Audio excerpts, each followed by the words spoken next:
pukul 17 waktu Indonesia Barat. Soal perjuangan ke pusat, apapun yang diminta oleh pemerintah Aceh, Lon sebagai wakil Aceh siap memperjuangkan. Saatnya kita dengarkan dan kita saksikan Lintas 17, informasi aktual dari seluruh penjuru Aceh. Kejaksaan Tinggi Aceh menuntut 40 orang bandar narkoba dengan ancaman hukuman mati. Kabupaten Aceh Singkil Provinsi Aceh dengan menyediakan anggaran sebesar 25 miliar rupiah. Inilah Lintas 17 bersama Korwil 17 Banda Aceh.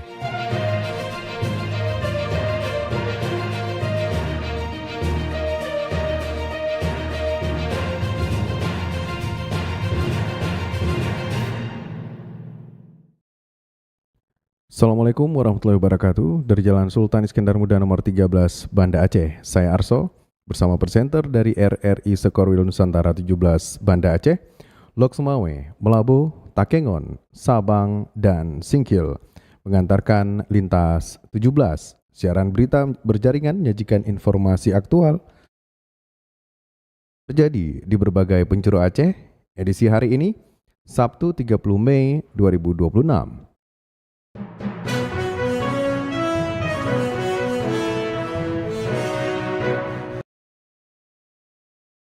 Berita utama yang dapat Anda simak sore ini diantaranya, masyarakat mengeluhkan sulitnya mendapatkan BBM solar subsidi yang menyebabkan antrean mengular di SPBU.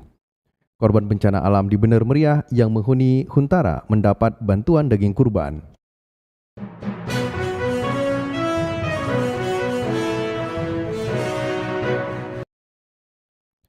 Siaran berita berjaringan ini dapat juga Anda akses melalui RRI Digital serta turut disiarkan Radio Muna FM Subul Salam, Merdu FM Pidijaya, Radio Sapa FM, Suara Bujang Salim Lok Sumawe, Radio Asalam Uin Araniri Darussalam Banda Aceh, Radio Suara Sabang, Radio Muter FM PD, Radio Cempala Kuneng Aceh Timur, Radio Suluh Tamiang, serta dirilai RRI, Radio Rimbaraya.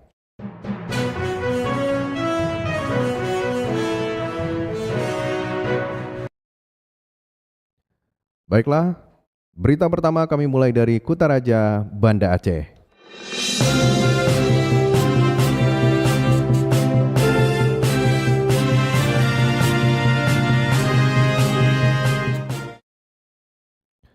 Antrian panjang kendaraan untuk mendapatkan solar subsidi kembali terjadi di sejumlah SPBU di Aceh.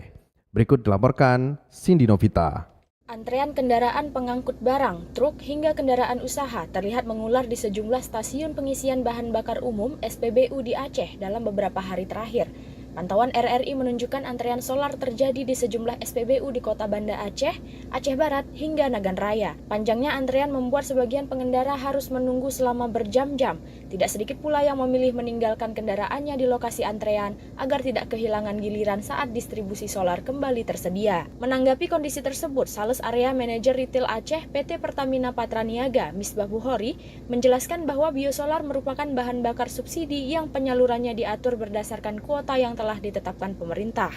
Ini nyebutnya JBT, jenis bahan bakar tertentu.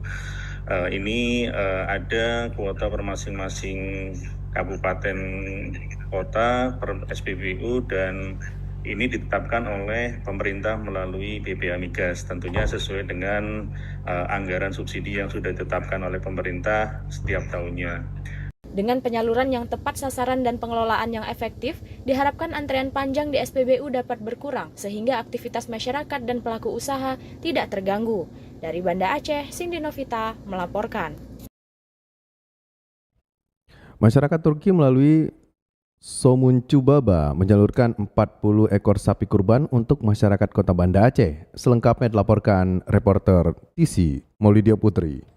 Wali Kota Banda Aceh Iliza Sa'adudin Jamal menyampaikan terima kasih kepada masyarakat Turki melalui Somuncubaba atas bantuan 40 ekor sapi kurban untuk masyarakat di ibu kota Provinsi Aceh. Adapun hewan kurban ini disalurkan ke 14 kampung atau desa agar manfaatnya dapat dirasakan oleh lebih banyak warga. Turki turut mengapresiasi kepada Rumah Potong Hewan RPH Banda Aceh. Endonezya halkını çok seviyorum. Aceh'i özel seviyoruz. Aceh bu mühiti ayrı. Alhamdulillah kami juga syukur berterima kasih perhatian Turki yang nggak putus-putus untuk Aceh, yang juga telah memilih untuk bisa berkenan di bantuan sapi kurban sejumlah 40 sapi dari Somuncu Baba dari Turki. Alhamdulillah mereka juga melihat bagaimana proses pemotongan hewan kurban di Kota Banda Aceh, di tempat pemotongan hewan, dan mereka mengapresiasi proses dari pelaksanaan kurban di Kota Banda Aceh. Wali Kota berharap jalinan persaudaraan dan semangat berbagi ini terus membawa keberkahan bagi semua. Dari Banda Aceh, Tisi Melidia Putri melaporkan. Dari Kota Raja Banda Aceh, lintas 17 menuju Samudra Pasir, Aceh Utara.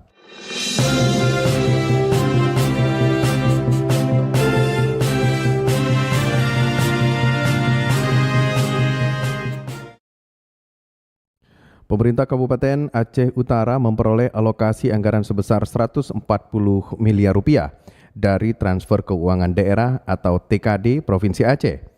Anggaran itu akan digunakan untuk memperbaiki tanggul dan jaringan irigasi yang rusak akibat bencana banjir bandang pada November 2025 lalu. Berikut laporan disampaikan Saifullah Nurdin.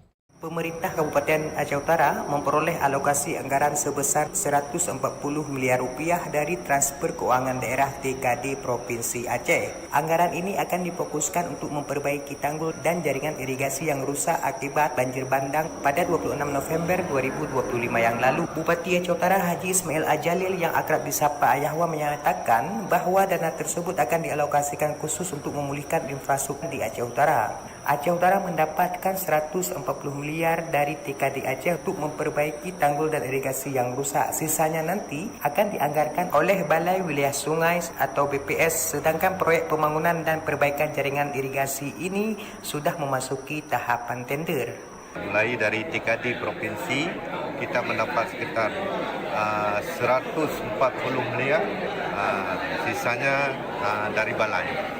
Semua yang terdapat kemarin, semua lagi proses pekerjaan, yaitu tender. Ayahwa menyebutkan tim teknis dari Dinas Pekerjaan Umum dan Penataan Ruang PUPR Aceh Utara juga telah merampungkan verifikasi di lapangan untuk memetakan titik-titik kerusakan. Dengan harapan seluruh proses administrasi berjalan tanpa hambatan agar pengerjaan fisik di lapangan bisa langsung dimulai pada Juni 2026 ini. Demikian Saifullah Nurdin melaporkan. Pengurus Badan Kesejahteraan Masjid BKM Masjid Besar Al-Huda, Kecamatan Tanah Pasir, Kabupaten Aceh Utara, menyembelih 12 ekor hewan kurban untuk dibagikan kepada 1.360 paket yang diterima oleh masyarakat. Selanjutnya kembali dilaporkan reporter Saifullah Nurdin. Badan Kesejahteraan Masjid BKM Masjid Besar Al-Huda, Kecamatan Tanah Pasir, Kabupaten Aceh Utara menyalurkan 1.360 paket daging kurban kepada masyarakat di 6 desa dalam wilayah masjid tersebut. Proses penyembelihan 12 ekor hewan kurban yang terdiri dari 10 ekor sapi dan 2 ekor kambing dipusatkan di halaman masjid setempat Kamis 28 Mei 2026. Imam Syekh Masjid Besar Al-Huda Tunku Haji Mukhtaruddin Anas menyebutkan bahwa seluruh hewan kurban tersebut merupakan sumbangan dari masyarakat baik secara perorangan maupun kelompok. Setelah disembelih dan dipaketkan sebanyak 1.360 paket daging kurban, lanjutnya dibagikan kepada masyarakat khususnya fakir miskin tersebar di 6 desa di bawah naungan BKM Al-Huda, yaitu Kampung Alu, Memandang Panjang, Blang Paluh, Kedai Mendang Panjang, dan Kampung Pandai. Alhamdulillah untuk hari ini melakukan yang kepada masyarakat dan 2 ekor memang dibandingkan daripada sebelumnya agak menurun sedikit karena faktor ekonomi masyarakat pengaruh pada kita bagikan kepada masyarakat dalam 6 desa kita ini paket mesin 1.360 paket. Ia menambahkan ibadah penyembelihan hewan kurban ini sudah menjadi agenda rutin yang dilaksanakan oleh pengurus Masjid Al-Huda setiap merayakan Hari Raya Idul Adha. Panitia juga mengucapkan terima kasih sebesar-besarnya kepada seluruh jamaah dan para donatur yang telah menyisihkan sebagian rezekinya untuk berkurban. Semoga Allah Subhanahu wa taala membalas segala kebaikan ini. Demikian Saifullah Nurdin melaporkan. Dari Samudra Pasir Aceh Utara, kita menuju Melabu.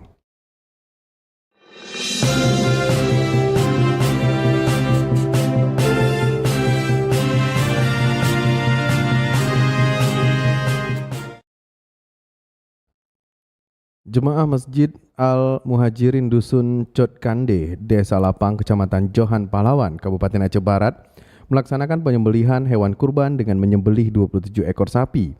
Daging kurban tersebut kemudian dibagikan kepada masyarakat setempat. Laporan reporter RRI Mlabo, Irham Syah. Jemaah Masjid Al-Muhajirin Dusun Cotkande, Desa Lapang, Kecamatan Johan Pahlawan, Kabupaten Aceh Barat melaksanakan kurban sunnah pada peringatan Hari Raya Idul Adha 1447 Hijriah. Program tersebut menjadi kegiatan perdana yang digagas jemaah masjid melalui sistem tabungan kurban bulanan. Ketua Panitia Kurban Sunnah Haji Burman mengatakan kurban sunnah tahun ini diikuti sebanyak 27 kelompok dengan masing-masing kelompok terdiri dari 7 orang peserta. Setiap peserta menabung 200.000 per bulan selama 10 bulan hingga terkumpul 2 juta per orang. Yang mana kami hampir 10 bulan itu kita berikan iuran kepada warga, yaitu per bulan 200.000, nanti 10 bulan sebanyak 2 juta, itu 1 lembu 7 orang. Nanti terkumpullah uang sampai hari ini sebanyak 27 lembu. Dan dagingnya akan dibagi kepada seluruh masyarakat, terutama rumah per rumah. Sedangkan hari pertama itu adalah kurban wajib atau kurban lembu. Lembu wajib dan kambing. Sejumlah 11 ekor, terdiri dari lembu 4 ekor, kambing 11 ekor. Sementara itu, Sekretariat Panitia Kurban Bantalidan menyampaikan panitia telah mengkalkulasi jumlah daging kurban yang akan didistribusikan kepada masyarakat Dusun Cotkande. Kemudian kurban pada hari ini, kami sudah kalkulasi jumlah daging yang akan didistribusikan pada pagi ini 1.585 kg. Ini akan didistribusikan kepada 752 kakak. Warga Dusun Cotkande dan kepada sahibul kurban sebanyak 378 kg. Ia berharap antusias masyarakat terhadap program kurban sunnah terus meningkat pada tahun mendatang. Menurutnya jumlah hewan kurban diperkirakan dapat bertambah hingga mencapai 40 ekor sapi pada Idul Adha tahun depan. Reporter RRI Mlabo Irham Syah melaporkan. Dari Mlabo, Lintas 17 bergerak menuju dataran tinggi Tanah Gayo.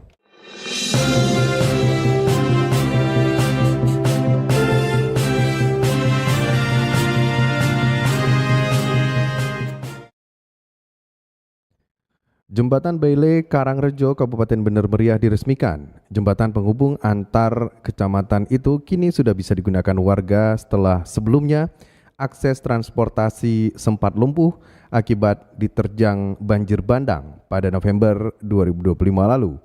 Laporan reporter RRI Takengon, Bambang Saputra. Akses transportasi masyarakat dari Kecamatan Wipesam menuju Kecamatan Bukit maupun sebaliknya kembali normal setelah diresmikannya Jembatan Beli Karangrejo oleh Kepala Staf Kodim Kasdim 0119 Bener Meriah, Kapten Aib Mukran Halid, Jumat 29 Mei 2026.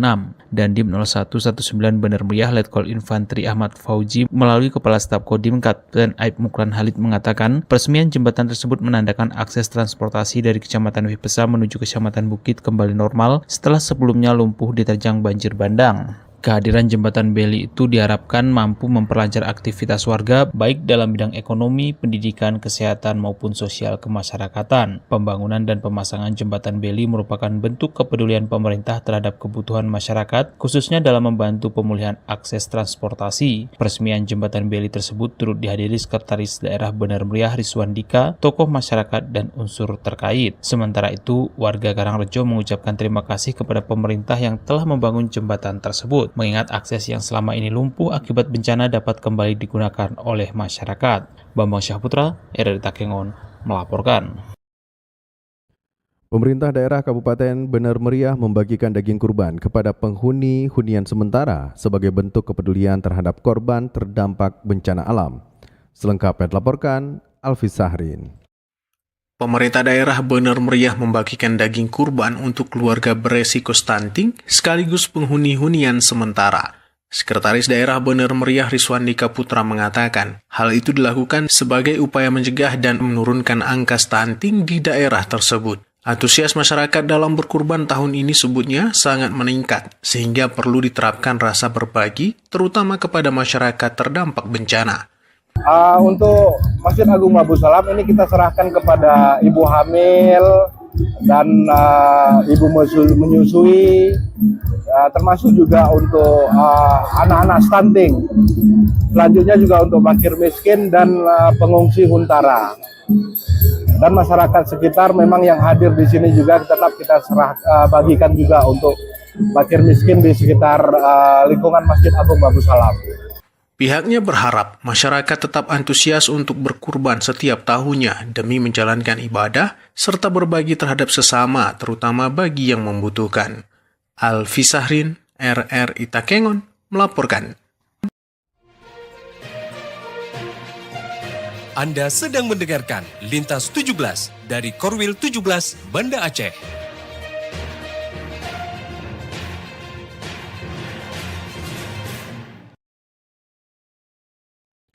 Anda telah menyimak berita-berita dari Kota Raja Banda Aceh, Loksmawe, Melabuh, dan Takengon. Kami ajak Anda menuju 0 km Indonesia, Pulawe.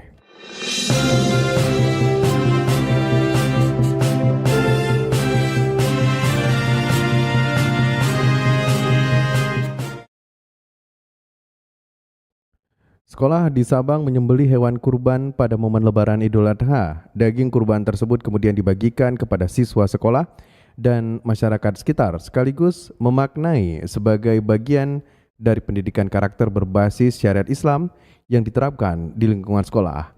Selengkapnya dilaporkan Razi Arda. SMP Negeri 5 Sabang kembali melaksanakan program kurban bersama sebagai bagian dari pendidikan karakter berbasis syariat Islam yang diterapkan di lingkungan sekolah. Program tersebut telah menjadi agenda tahunan sekaligus salah satu program unggulan sekolah dalam membentuk kepedulian sosial dan nilai keagamaan siswa. Kepala SMP Negeri 5 Sabang Munawar Zainuddin saat ditemui RRI mengatakan kegiatan kurban bersama merupakan salah satu dari 5 keunggulan yang dimiliki sekolah. Program itu diberi nama Kurma atau Kurban Bersama yang setiap tahunnya melibatkan guru, staf, dan siswa. Alhamdulillah ini sesuai dengan syariat agama kita, agama Islam. Kemudian kita jadikan sebagai 5 keunggulan sekolah kita SMP Negeri 5 Sabang. Salah satunya unggulan yang kelima yaitu Kurma namanya, yaitu Kurban Bersama. Alhamdulillah tahun ini ada 4 ekor dari guru dan staf, ditambah 1 ekor belajar berkurban dari siswa kita, dan ini sudah menjadi agenda tahunan kita dan merupakan keunggulan dari SMP Negeri 5 Sabang. Ia menjelaskan partisipasi siswa dalam program kurban dilakukan melalui pengumpulan dana secara bertahap selama 1 tahun. Sekolah terlebih dahulu mengirimkan surat persetujuan kepada orang tua siswa sebagai bentuk kesediaan mengikuti program tersebut. Menurutnya, bagi orang tua yang menyetujui, siswa dapat menyetorkan dana sebesar Rp150.000 dengan sistem cicilan sesuai kemampuan siswa masing-masing. Kebijakan itu dilakukan agar seluruh siswa memiliki kesempatan belajar berkurban tanpa merasa terbebani. Pihak sekolah juga menegaskan tidak akan melakukan penagihan tambahan apabila dana yang terkumpul dari siswa belum mencukupi menjelang pelaksanaan kurban. Hal tersebut dilakukan sebagai bentuk toleransi terhadap kondisi ekonomi siswa dan keluarga. Sementara itu, Tetua Adat Gampung Aneng Laut Tengku Sulaiman mengapresiasi pendidikan karakter yang diterapkan di SMP Negeri 5 Sabang. Alhamdulillah, terutama sekali masyarakat di Gampung Aneng Laut yang pertama sekali sangat puas melihat pendidikan yang diterapkan oleh guru-guru dan kepala sekolah di SMP 5, bukan hanya untuk diri guru-guru tapi didikan untuk anak-anak. Itu sangat luar biasa, karena hari ini banyak orang yang hanya berbicara tapi tidak berbuat. Tapi di guru-guru di SMP 5 di samping berbuat dan memberi pendidikan yang bagus dan baik pada anak-anak.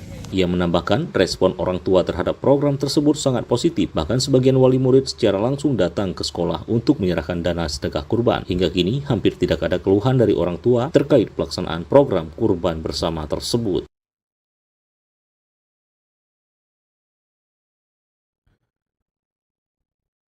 Aktivitas Pelabuhan Balohan Sabang masih normal pada momen libur Idul Adha. Informasi tersebut dilaporkan reporter Irza Maulana.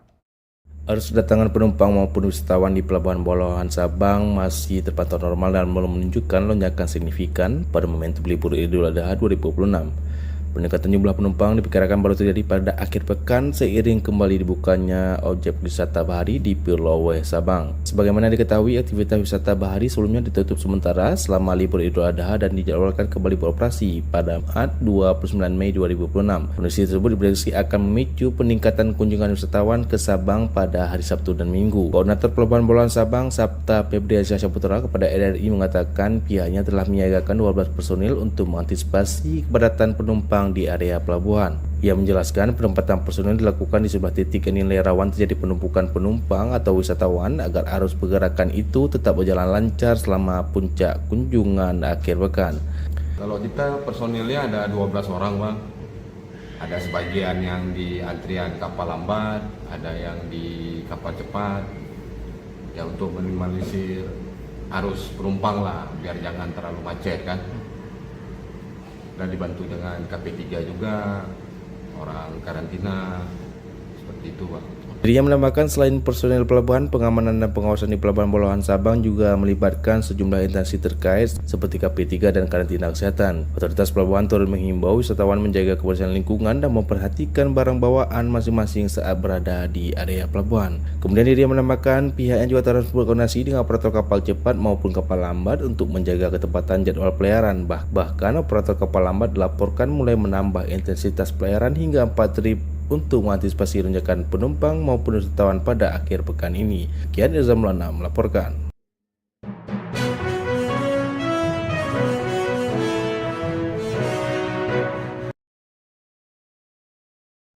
Dengan berakhirnya laporan tadi, berakhir sudah Lintas 17 sore ini. Berita utama dari RRI wilayah batas Selasar, Korwil 17, Banda Aceh. Atas perhatian Anda kami ucapkan terima kasih. Wassalamualaikum warahmatullahi wabarakatuh. Sekali di udara, tetap di udara. Demikian Lintas 17 sore ini. Produksi Korwil 17 Banda Aceh.